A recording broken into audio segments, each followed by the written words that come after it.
ఇక పార్క్ హయత్ హోటల్లో రామానాయుడు సంస్మరణ సభ జరుగుతోంది. ఇప్పుడు లైవ్ చూద్దాం. లాభం వస్తే 20 లక్షలు ఇస్తాను అని చెప్పాడు ఆయన. సినిమా తీసాం, పెద్ద హిట్ అయింది cinema. You will be surprise, ఆ సినిమాకి నాకు వచ్చిన రెమ్యూనరేషన్ 80 లక్షలు. ప్రతి కోటి రూపాయలకి 20 లక్షలు పంపించాడు. ఏ నిర్మాత పంపిస్తాడు? ఎవరో లెక్కలు చూపిస్తారు చెప్పండి. ఇంతకంటే నిదర్శనం లేదు.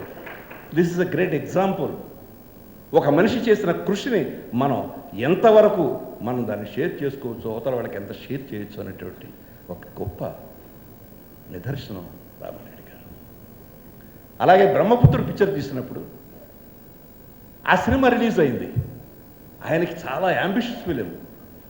వెంకటేష్ బాబు కూడా చాలా యాంబిషియస్ ఫిలిం. అద్భుతమైన హిట్టు, అద్భుతమైన పేరు వచ్చింది. సినిమా రిలీజ్ అయిన రెండో రోజుని కొత్తగా వచ్చిన ఒక కంటెసా కారు కొని నా ఇంటి ముందు దగ్గర పెట్టాడు. ఆ రోజుల్లో ప్రెస్టీజియస్ కార్ కంటెసా కార్.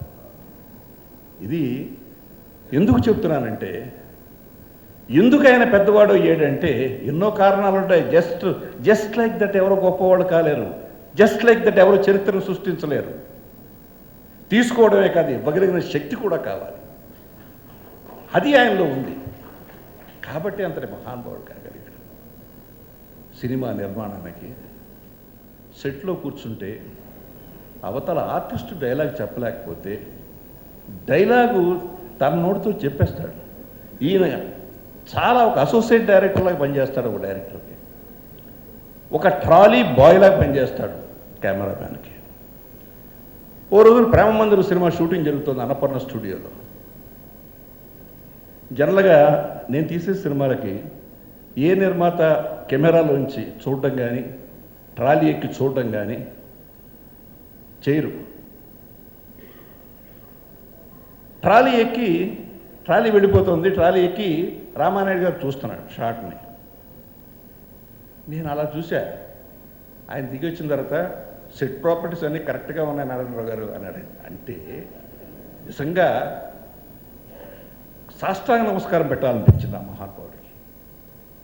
ఆయన నా షాట్ను కాదు చూసింది, సెట్ ప్రాపర్టీస్, ఆయన అరేంజ్ చేసిన సెట్ ప్రాపర్టీస్ అన్నీ షాట్లో వచ్చాయా లేదని చూసుకున్నాడు. ఇది ఎంతమంది నిర్మాతలకు ఉందండి.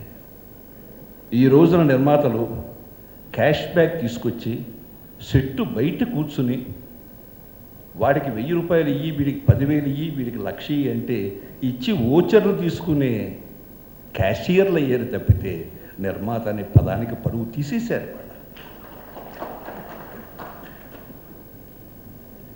అలాంటి నిర్మాత అనే ఒక పదానికి కీర్తి ప్రతిష్టలు తెచ్చిన వ్యక్తి. ఈ రోజున కొంతమంది జన్మిస్తారు, మరణిస్తారు, బ్రతుకుతూ చచ్చిపోయి ఉంటారు చాలామంది. వాళ్ళు ఉండి ప్రయోజనం లేదు, వేస్ట్ ఫెలోస్. కానీ కొంతమంది చనిపోయి బ్రతుకుతూ ఉంటారు. రామానాయుడు గారు లాంటి అటువంటి వ్యక్తులు మనకు చాలా తక్కువగా ఉంటారు. ఈ ఇండస్ట్రీలో పరిపూర్ణమైన వ్యక్తి జీవితంలో ఎవరయ్యా అంటే రామానాయుడు గారే. ఆయన ముగింపు కూడా చాలా ఆనందంగానే జరిగింది. ఆయన కష్టంతో ముగింపు ఆయన జీవితం జరగల. కన్న బిడ్డలు, మనవాళ్ళు, బిడ్డల సక్సెస్ను చూశాడు.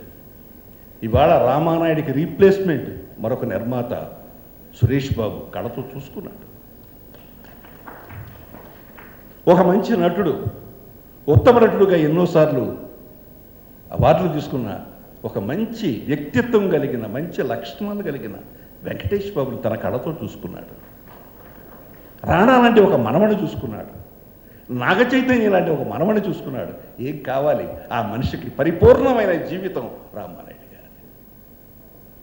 అటువంటి పరిపూర్ణమైన వ్యక్తికి ఈ రోజున మనం స్మరించుకుంటున్నామంటే ఈ రోజున కాదు, ప్రతి ఒక మంచి మనిషి గురించి మాట్లాడుకున్నప్పుడు ఆయన స్మరించుకోవలసిన అవసరం మనకు ఉంది.